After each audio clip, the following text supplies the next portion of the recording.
ಮಫ್ತಿಯಲ್ಲಿ entry ಸೀನು.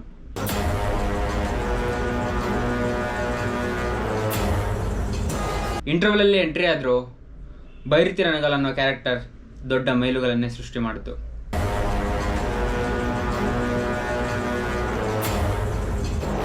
Two 2017 ತೆರೆ ಕಂಡಂಥ ಮಫ್ತಿ ಹತ್ತತ್ರ 7 ವರ್ಷ ಆಯಿತು. ಆದರೂ ರಣಗಲ್ ಕ್ರೇಜ್ ಫ್ಯಾನ್ ಬೇಸ್ ಕಡಿಮೆನೇ ಆಗಿಲ್ಲ, ವರ್ಷದಿಂದ ವರ್ಷಕ್ಕೆ ಹೆಚ್ಚಾಗ್ತಾನೆ ಇದೆ. ಇದಕ್ಕೆ ಕಾರಣ ಆ ಪಾತ್ರಕ್ಕೆ ಕೊಟ್ಟಂಥ ಎಲಿವೇಶನ್ನು, ಬ್ಯಾಕ್ಗ್ರೌಂಡ್ ಸ್ಕೋರ್, ಮೇನ್ ನಮ್ಮ ಶಿವಣ್ಣ. ಅಲ್ಲೊಬ್ಬನಿಗೆ ಒಂದೇ ತಲೆ, ಅವನ್ನ ರಣಗಲ್ಲು ಅಂತಾರೆ. ಅವರ ನಡೆ, ಆ ನೋಟ, ಆ ಎನರ್ಜಿ, ಮಾತುಗಳು ಕಮ್ಮಿ, ತೂಕ ಜಾಸ್ತಿ.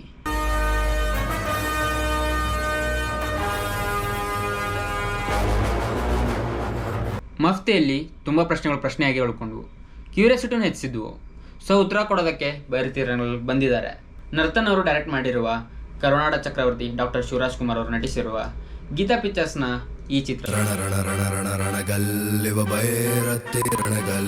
ಅಂತಾರೆ ದೊಡ್ಡವರು ಬರ್ತಾರೆ. ನಮ್ಮ ಹೀರೋ ಚಿಕ್ಕವನಿದ್ದಾಗ ತಮ್ಮ ಊರಿನಲ್ಲಿ ಯಾವುದೇ ಸೌಲಭ್ಯ ಇಲ್ಲದಿರೋರು, ನ್ಯಾಯಕ್ಕಾಗಿ ಹೋರಾಡುತ್ತಿರುವವನ ತಂದೆಯ ಸಾವು, ಇದೆಲ್ಲ ನೋಡಿ ಮುಂಬರುವ ದಿನಗಳಲ್ಲಿ ಒಬ್ಬ ಲಾಯರ್. ಆ ಒಂದು ಘಟನೆ ನ್ಯಾಯ ದೇವತೆ ಮೇಲೆ ಕೆಂಪು ರಕ್ತ ಚೆಲ್ಲುತ್ತೆ. ನ್ಯಾಯಕ್ಕಾಗಿ ಸರ್ಕಾರಕ್ಕೆ ಅರ್ಜಿ ಹಾಕುವ ಲಾಯರ್ ರಣಗಲಿಂದ ಬೈರತಿ ರಣಗಲ್. ಇವರು ಜನರಿಗೋಸ್ಕರ ಯಾರನ್ನು ಬೇಕಾದ್ರೂ ಕಳ್ಕೊತಾರೆ, ಆದರೆ ಜನರನ್ನೇ ಕಳ್ಕೊಳ್ಳೋಕೆ ಇಷ್ಟಪಡಲ್ಲ.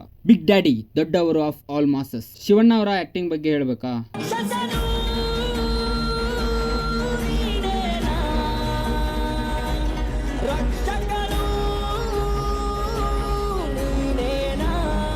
ಪೆನ್ ಬೇಡ, ಗನ್ ಬೇಡ, ಶಿವಣ್ಣ ಕನ್ಸಾಕು. ಡೈರೆಕ್ಟರ್ ಶಿವಣ್ಣ ಅವ್ರನ್ನ ಹೇಗೆ ತೋರಿಸ್ಬೇಕು ಎಲ್ಲ ಥರದಿಂದ ಮಸ್ತಾಗಿ ಹೇಳಿದ್ದಾರೆ. ರುಕ್ಮಿಣಿ ವಸಂತ ಅವರನ್ನ ಟ್ರೇಲರಲ್ಲಿನೂ ಬಿಟ್ಕೊಡ್ಲಿಲ್ಲ.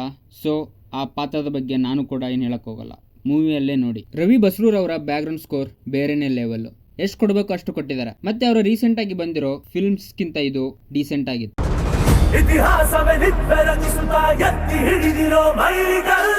Director, cinematographer Naveen Kumar, editor Akash Hiremath, ಮತ್ತೆ ಪ್ರೊಡಕ್ಷನ್ ಡಿಸೈನ್ ಗುಣ. ಈ 4 ಕೈ ಚಲಕ ಎಲ್ಲ ಫ್ರೇಮ್ಸ್ ಅಲ್ಲೂ ಕಾಣುತ್ತೆ. ನ್ಯಾಯ ದೇವತೆ ಮೇಲೆ ರಕ್ತ ಚೆಲ್ಲೋದು, ಶಿವಣ್ಣ ಒಬ್ಬನ ಕೈ ಕಟ್ ಮಾಡಿದಾಗ ಗಾಳಿಯಲ್ಲಿ ಹಾರಾಡುತ್ತಿರೋದು, ಕೆಳಗಡೆ ಬಿದ್ದಾಗಲೂ ಆ ಪೊಸಿಷನ್, ಡೀಟೇಲ್ಸ್, ಒಟ್ನಲ್ಲಿ ಎಲ್ಲರ ಎಫರ್ಟ್ಸ್ ಕಾಣುತ್ತೆ.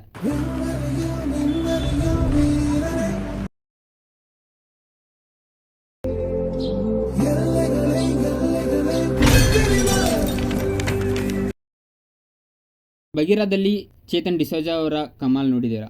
ಇಲ್ಲಿ ದಿಲೀಪ್ ಮತ್ತು ಚೇತನ್ ಡಿಸೋಜಾ ಇಬ್ಬರು ಸೈಕ್ ಆಗಿರೋ ಆ್ಯಕ್ಷನ್ ಸೀಕ್ವೆನ್ಸ್ನ ಕೊಟ್ಟಿದ್ದಾರೆ. ರಾಹುಲ್ ಬೋಸ್ ಅವರು ಬಿಸ್ನೆಸ್ ಮ್ಯಾನ್ ಆಗಿ, ಶಬ್ಬೀರ್ ಕಲ್ಲರ್ಕಲ್, ಡೈನಾಮಿಕ್ ಇರೋ ದೇವರಾಜ್ ಅವರು, ಅವಿನಾಶ್ ಅವರು ನೆಗೆಟಿವ್ ರೋಲಲ್ಲಿ ಖಡಕ್ ಆಗಿ ಕಾಣಿಸ್ಕೊಂಡಿದ್ದಾರೆ. ಅವಿನಾಶ್ ಸರ್ದು ಮೇಕಪ್ ಸ್ವಲ್ಪ ಸರಿಯಾಗಿ ಕಾಣಲಿಲ್ಲ. ಮಫ್ತಿಯಲ್ಲಿ ನೋಡಿದ ಶಬರಿ ಮತ್ತು ಗುಣ, ಇವರ ಜೊತೆಗೆ ಗೋಪಾಲ್ ದೇಶಪಾಂಡೆ, ಎಲ್ಲರ ಆ್ಯಕ್ಟಿಂಗ್ ಮಸ್ತಾಗೇ ಇತ್ತು. ಒಂದು ಡೀಸೆಂಟ್ ಫಸ್ಟ್ ಹಾಫ್, ಇಂಟರ್ವಲಲ್ಲಿ ಒಂದು ಸೀನು. ಸೆಕೆಂಡ್ ಹಾಫಲ್ಲಿ ಬೈರತಿ ರಣಗಲ್ ಅವರ ಅಬ್ಬರ ಜೋರಾಗಿ ಇತ್ತು. ಮತ್ತೆ ಇನ್ನೊಂದು ಸಾಂಗ್ ಮಾಡಬೇಕಿತ್ತು. ಲಾಸ್ಟ್ ಕ್ಲೈಮ್ಯಾಕ್ಸಲ್ಲಿ ಇನ್ನೂ ಸ್ವಲ್ಪ ಎಲಿಮೆಂಟ್ಸ್ನ ಆ್ಯಡ್ ಮಾಡ್ಬೋದಿತ್ತು. ಮಫ್ತಿ ಸೀಕ್ವೆಲ್ ಬಗ್ಗೆ ಏನಾದರೂ ಸ್ವಲ್ಪ ಬಿಟ್ಟು ಕೊಟ್ಟಿದ್ರೆ ಚೆನ್ನಾಗಿರ್ತಿತ್ತು. ಶಿವಣ್ಣ ಅವರ ಒಂದು ಮಸ್ತ್ ಕ್ಲಾಸ್ ಮಾಸ್ ಮೂವಿ. ಶಿವಣ್ಣ ಅವರು ತಾಳ್ಮೆ ಕಳ್ಕೊಂಡ ಮೇಲೆ ಎಷ್ಟು ಜನ ತಲೆ ಕಳ್ಕೊಂಡಿದ್ದಾರೆ ನೋಡಿ. ಮಫ್ತಿಯ ಶೇಡ್ಸ್ ಇಷ್ಟ ಆದವರು, ಶಿವಣ್ಣನ ಗ್ಯಾಂಗ್ಸ್ಟರ್ ಲುಕ್, ರವಿ ಬಸ್ರೂರ್ ಅವರ ಮ್ಯೂಸಿಕ್, ರುಕ್ಮಿಣಿ ವಸಂತ ಅವರ ಬ್ಯೂಟಿ, ಇದೆಲ್ಲ ಬೇಕು ಅನ್ನೋರು ಈ ಮೂವಿನ ಮತ್ತೆ ಭೇಟಿಯಾಗೋಣ. ನಮಸ್ಕಾರ.